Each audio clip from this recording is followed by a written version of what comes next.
मैंने कितनी बार कहा है तुझे बाहर से आने के बाद पहला मुंह पैर हाथ धोकर फ्रेश हो जाया करो, लेकिन तुम तो कभी सुनती ही नहीं। मम्मा,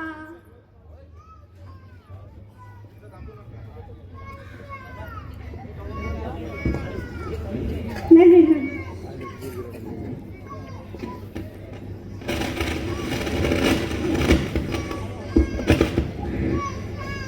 मम्मा मम्मा, मुझे संविधान के बारे में बताओ ना जरा। पूर्वी अभी नहीं, प्लीज डिस्टर्ब मत करो। मम्मा प्लीज, मेरे स्कूल में संविधान दिवस मनाया जाएगा। टीचर ने कहा है कि संविधान के ऊपर स्पीच देंगे। मुझे पता नहीं है कि संविधान क्या होता है और इससे हमें क्या फायदा होता है। संविधान वो पढ़कर क्या करोगी? मम्मा स्पीच देंगे ना, इसलिए पूछ रही हूँ।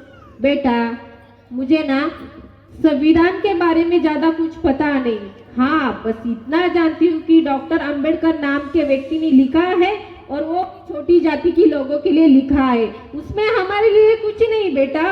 मम्मा पर टीचर तो कहती है संविधान सबके लिए है, अमीर गरीब पुरुष महिला बच्चे बूढ़े सबके लिए संविधान यहाँ बांधा है।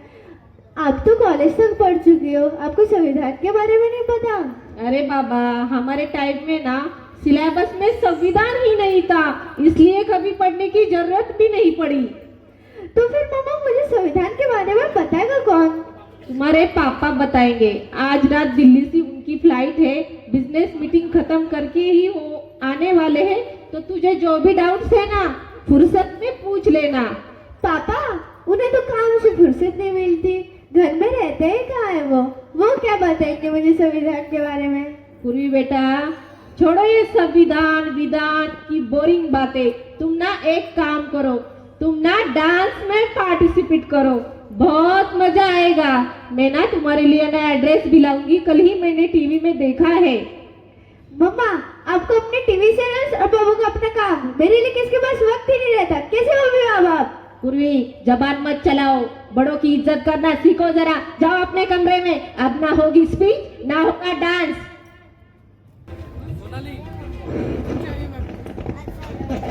सोनाली, सोनाली, अरे बाबा आज के दिन ब्रेकफास्ट मिलेगा या नहीं? ऑफिस जाने में लेट हो रहा है।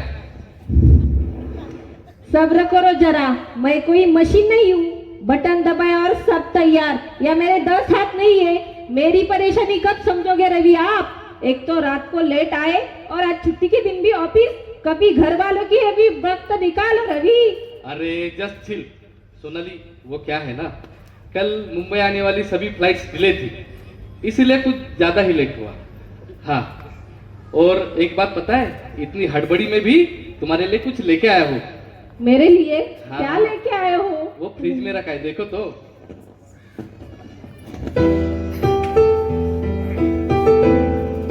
वाह गजरा। हाँ तुम्हें पसंद है ना, आओ मैं ही तुम्हारे बालों में लगा देता हूँ। अरे वाह क्या सुंदर लग रही है। सोनाली तुम भी बातों को समझो ना, मैं बाहर जाता हूँ किस लिए? तुम दोनों के लिए, अपने परिवार के लिए। और मैं बाहर जाता हूँ तभी तो तुम घर पे आराम कर पाती हो। आराम? हाँ हाँ हाँ, दिन भर घर पर रहती हूँ तो बस आराम ही करती हूँ। कपड़े कौन धोता है, खाना कौन पकाता है, घर कौन संभालता है और आपकी छोटी छोटी चीजों का ख्याल कौन रखता है? अरे रे रे रे रे रे, अरे सोनाली वो वॉशिंग मशीन किस लिए ला के रखी है? और तुम्हारा हाथ बटाने के लिए वो शांताबाई भी तो है। हाँ, शांताबाई बहुत टाइम पे आती है। अरे तुम भी समझो, बाहर की दुनिया बहुत कठिन है सोनाली, और हमें भी क्या कम परेशानियों का सामना करना पड़ता है? तुम ना घर में बस अपनी बेटी और किचन पे ध्यान दो, बाकी चीजों में अपना दिमाग मत लगाओ, उसके लिए मैं हूं ना। फिर से आपके पास शुरू? पापा मुझे ना आपसे काम है। हाँ बोलो बेटा, क्या कितने रुपए चाहिए तुम्हें? मुझे पैसे नहीं चाहिए, मुझे संविधान के बारे में जानकारी चाहिए। संविधान? वो क्यों?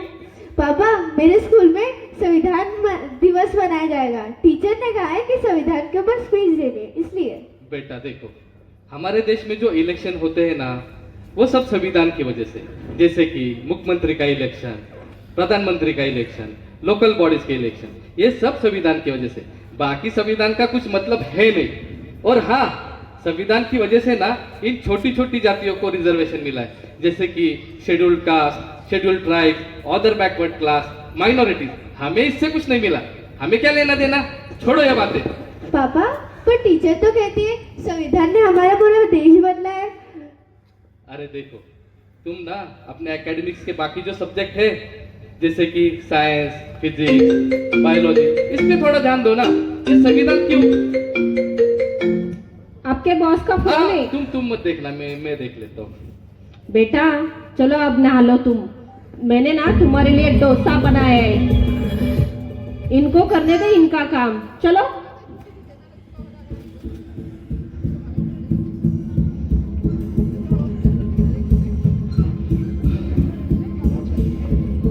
हेलो, अरे बच्चा, कितनी बार बोला है तुम्हें, जब मैं घर पे रहता हूँ ना तब मत किया करो। ये सोनाली भी ना, मैं जब घर पे रहता हूँ तो आजू बाजू ही मंडराती रहती है। अरे हाँ हाँ हाँ हाँ, अरे हम मिलते हैं, देखो बैंड स्टैंड पे मिलते हैं, आके मरीन ड्राइव पे चलेंगे, वहाँ रिलैक्स बैठेंगे, 2 लिटिल लेके अपनी गोवा वाली यादें ताजा करते। I am so excited. Okay okay, अरे बाबा घर पे हूँ, समझो जरा। अरे ओके ओके, देता हूँ। मुआ, मुआ।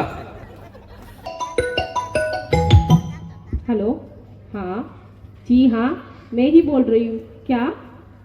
नहीं, रवि ऐसा कभी नहीं कर सकते, कभी नहीं कर सकते रवि ऐसा।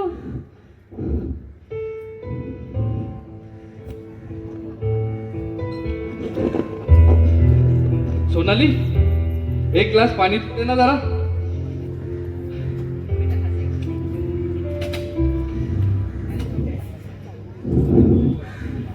लीजिए पानी। आज का दिन बहुत ही ज्यादा हेक्टिक था, बॉस ने कुछ ज्यादा ही काम दिया था, मैं तो थक गया बाबा। थक गए होंगे ना बहुत, बैंड स्टैंड मरीन ड्राइव पे काम करके। ये क्या? अरे मैं अभी तो ऑफिस से लौटा हूँ। तुम ऑफिस के वागवेकर सर को जानती हो ना, चाहो तो उनको कॉल करके पूछ लो। ये क्या बैंड स्टैंड मरीन ड्राइव की रट लगाए बैठी हो? ये टीवी सीरियल का असर ना तुम्हारे सर पे चढ़ने लगा है पगली। रवि, आपके बारे में मुझे सब पता चला है। आपकी ऑफिस में लेट मीटिंग नहीं होती, बल्कि लेडी के साथ मीटिंग होती है। आप ऑफिस में काम करने नहीं जाते, प्यार की बातें करने जाते हो। परसों आप 2 दिन दिल्ली नहीं गए थे, बल्कि शनाई के साथ गोवा में मजे ले रहे थे। मेरा छोड़ो, अपनी बेटी का तो ख्याल करते। ये आपने ठीक नहीं किया रवि, बिल्कुल भी ठीक नहीं किया। क्या ठीक और क्या गलत, ये तुम मत मुझे सिखाओ। ये बताने वाली खोती कौन हो तुम?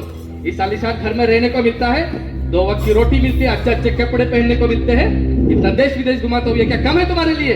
तुम बाकी चीजों में अपना दिमाग मत लगाओ, मेरा दिमाग भी मत खराब करो। जाओ अंदर अपने कमरे में। क्या जाओ अपने कमरे में? ये रहा आपका गजरा, मुझे नहीं चाहिए। क्या करोगे? मारोगे मुझे?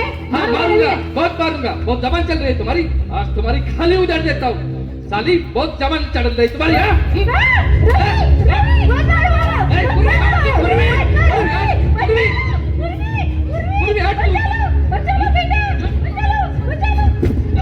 हेलो, हाँ शनाया बोलो। अरे वो क्या है ना, सोनाली को हमारे बारे में सब पता चल गया। चलो एक तरीके से ठीक ही हुआ, आज नहीं तो कल उसको ये पता चलना ही था। कब तक हम इस जालिम दुनिया से ऐसे छुप छुप के मिलते रहते। आज ना, आज उसको ऐसा सबक सिखाया ना कि अब वो 10 बार सोचेगी कुछ भी चबर चबर करने से पहले। क्या पुलिस कंप्लेंट? अरे छोड़ो, वो क्या करेगी पुलिस कंप्लेंट? वो ठहरी संस्कारी भारतीय नारी, पति को परमेश्वर मानने वाली, वो नहीं करेगी police complaint. I guarantee you. तुम रिलैक्स करो।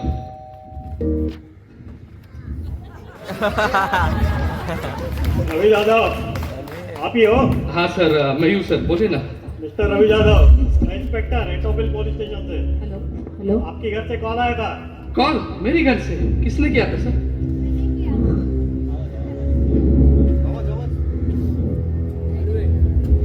तो मैंने किया था।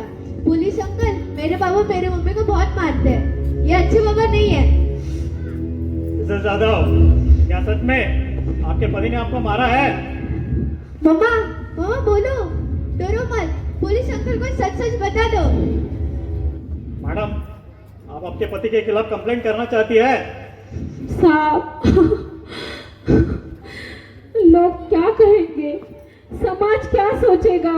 अगर पति की कंप्लेंट रजिस्टर करूंगी तो बदनामी होगी ना सर। मैडम, बदनामी तो तब होगी जब आप कुछ गलत करते हो। अपने हक के लिए खड़ा होना, अन्याय का विरोध करना गलत नहीं है, ये आपका अधिकार है। सर, नारी को कभी कोई किसी ने अधिकार दिया है? इस देश में तो सिर्फ नारी को देवी और दासी इतना ही दर्जा दिया है, कोई उसे इंसान का दर्जा नहीं देना चाहता। कौन करेगा नारी की रक्षा और कौन देगा नारी को सम्मान और अधिकार? संविधान देगा सम्मान और अधिकार। बेटा वो सिर्फ किताब है। मम्मा, ये सिर्फ किताब नहीं, हमारी सुरक्षा की ढाल है। ये देखो मम्मा, आर्टिकल 40, इस देश में हर एक व्यक्ति समान है, धर्म, जाति या लिंग के आधार पर भेदभाव नहीं है। आर्टिकल 21, इस देश में हर एक व्यक्ति को सम्मान पूर्वक जीने का अधिकार है। और मैडम, डोमेस्टिक वायलेंस एक्ट 2005 आपके जैसे कई पीड़ितों की रक्षा के लिए ही बना हुआ है। और संविधान के तहत हर महिला को सुरक्षा, सम्मान और न्याय पाने का हक है।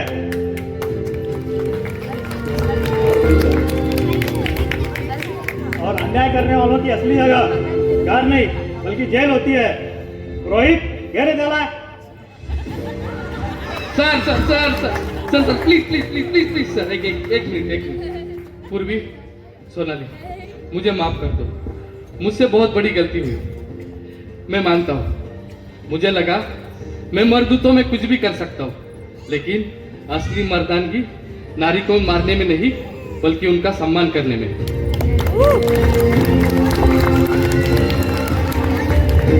मैं आप लोगों से और आप सबको साक्षी मानकर ये वादा करता हूँ कि मैं भारत के संविधान का सम्मान करूंगा और आप दोनों से भी प्यार करता रहूंगा।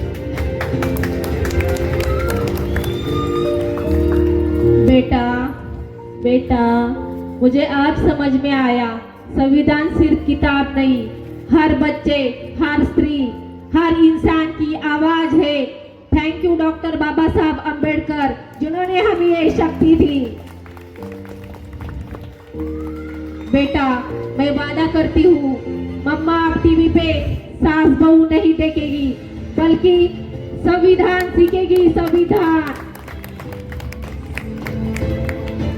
संविधान हमारी ताकत है, समानता, न्याय और स्वतंत्रता की पहचान है।